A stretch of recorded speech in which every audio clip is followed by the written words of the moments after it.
महाराज जी के चरणों में दंडवत प्रणाम।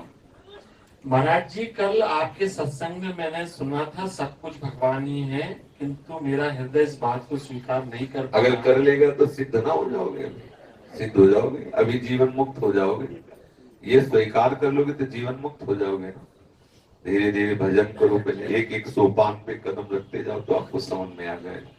अभी आप अपने शरीर भाव में युक्त हैं तो नानात्व ही तो दिखाई देगा। आप अपने को पुरुष मानते हैं, आप अपने को शरीर देख रहे हैं, शरीर का दुख सुख लाभ हानि आपको दिखाई दे रहा है, संसार में अच्छे बुरे नजर आ रहे हैं, धर्म धर्म नजर आ रहा है, सुख दुख नजर आ रहा है।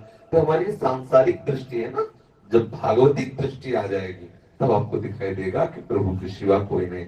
भगवान श्री कृष्णचंद्र जी में यहाँ से बोर्ड हट गया, वो बोर्ड था चतुश्लोकी भागवत का। स्वयं ब्रह्मा जी ने जब भगवान से कहा कि आप मुझे आज्ञा कर रहे हैं सृष्टि रचना के लिए, तो जब सृष्टि रचूंगा तो मुझे भ्रम हो जाएगा, मुझे भ्रम ना हो ऐसा मुझे ज्ञान दीजिए। तो भगवान ने 4 श्लोकों में चतुश्लोकी भागवत का ज्ञान दिया। उसका सारांश ये था, जब सृष्टि नहीं थी तो केवल मैं ही था, जब सृष्टि नहीं रहेगी तो केवल मैं ही रहूंगा, बीच में जो कुछ हूँ सब मैं हूँ, मेरे सिवा कोई नहीं है। बस ये बात ध्यान रखना तो तुम कभी फंसोगे नहीं। ये ब्रह्मा जी को उपदेश किया। गीता जी में स्वयं भगवान ने कहा, बहुनाम जन्मनावंते ज्ञानवान माम प्रपद्यते वासुदेवास्वरमिति स महात्मा सुदुर्लभा। गीता जी में भगवान ने कहा, विद्या विनय संपन्ने ब्राह्मणे गविहस्तनी स्वनीच सुपाकेता पंडिता समदर्शिना। वेद कहता है सर्वम, वेद कहता ईशावास्यमिदं सर्वं यत्किंच जगत्याम जगत। भगवान शिव नारद जी से कहते चिद चिद लक्षणम सर्वम राधा कृष्णमयम जगत। समझ में आया ना। सब बड़े बड़े जो जो भी महापुरुष हुए हैं उन्होंने ऐसा अनुभव किया। जैसे किसी ग्रामीण आदमी से कहा जाए जिसने जहाज न देखा हो, एक कील उठावे और बोले इसे लोहा कहते हैं, इस लोहे का एक मकान है जो हवा में उड़ता है और जिसमें 300 लोग 250 लोग बैठते हैं, बात मानेगा कोई? वही उससे कहेगा एक कील ऐसे फेंक के देखो नीचे आ जाएगी। वो मकान कैसे उड़ सकता है? लेकिन हवाई जहाज उड़ता है ना। तो वो ग्रामीण आदमी नहीं जान सकता, लेकिन पढ़ा लिखा आदमी जान जाएगा हवाई जहाज उड़ रहा है। हमारे जितना ज्ञान है वो पूर्ण नहीं है, क्योंकि हम एक जीव हैं, एक शरीरधारी, एक जीवन। तो इसीलिए कहा गया उस ब्रह्म तत्व को कि उस शरीर अभिमान से युक्त हो गया। अगर शरीर अभिमान छोड़ दे तो ब्रह्म ही है। पूर्णमदः पूर्णमिदं पूर्णात् पूर्णमुदच्यते पूर्णस्य पूर्णमादाय पूर्णमेवावशिष्यते। समझ में आ रहा है कुछ नहीं है? महाराज जी प्रणाम। महाराज जी, लेकिन वेदों में वो भी कहते हैं कि जैसे एक ही डाल पे दो है, एक जीव है, एक ब्रह्म, एक साक्षी स्वरूप है। ये प्रथम सीढ़ी, ये आखिरी सीढ़ी है।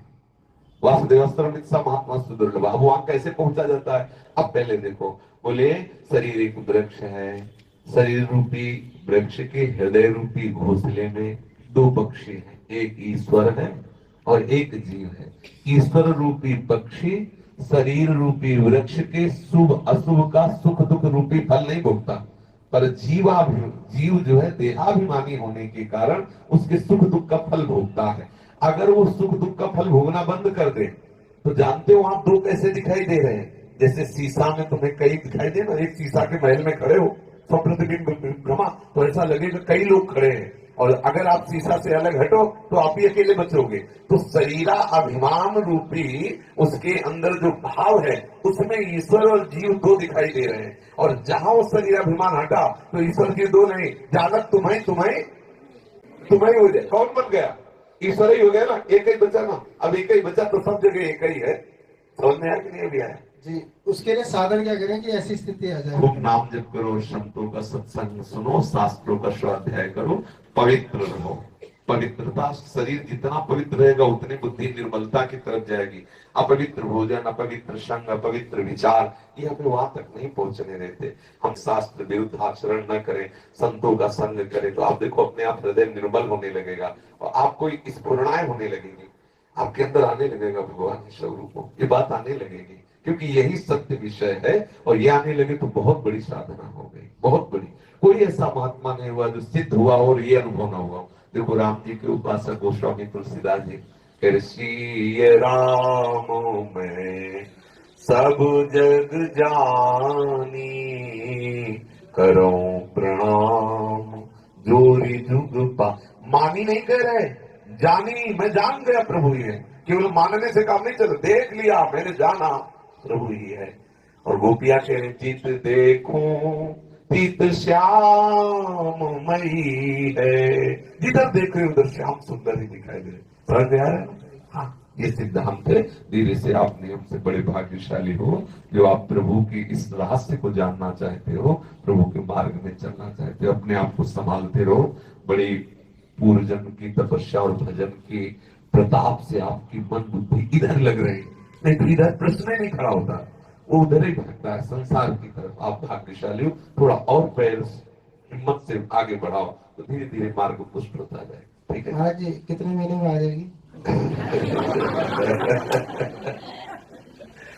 बिगड़ी जन्म अनेक की अब ही सुधर आज, आज अब ही होई राम को नाम जब तुलसी तज को सुहा।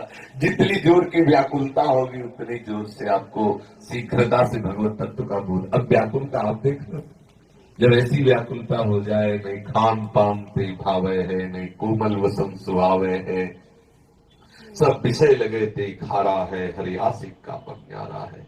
नारायण हरि भजन में पांचों में सुहाग, विषय भोग, निद्रा, हंसी, जगत प्रीति बहुगा, रात दिन खोया हुआ अपने आप बोध हो जाता है। अभी हमें खाना पीना अच्छा लगता है, मिलना जुलना अच्छा लगता है, अन्य इंद्रियों के भोग अच्छे लगते हैं, ये किसी को भी भगवत प्राप्त होता है। तब मैं मतलब वाराणसी में भगवान महादेव जी की कृपा से ऐसा समय व्यतीत हुआ, कई कई दिन भोजन नहीं मिलते, क्योंकि नियम जो लिए थे ना, हमें मांगना नहीं, कहीं जाना नहीं, घाट में जो आ जाए सो मिलना। प्रारब्धवशात कभी बर्फी का टुकड़ा मिल जाता, कभी इतना सतुआ, इतना, क्योंकि उनको 50 भिखारियों को देना है, इतना। और गंगा जल पे रात दिन किसी से बोलना नहीं, मौन, कोई 1 रुपया पास नहीं किसी से।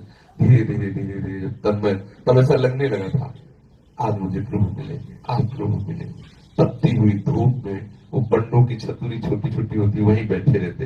रात्रि में बस चट में 2-2 बजे रात तक पूरी चट गर्म रहती जो घाटों की होती। एक लगन लगी थी जो वो एक अलग, कुछ सुहाई नहीं, किसी से कोई मतलब, एक तन्मयता, एक केवल तन्मयता, जहां एकाकार वृत्ति।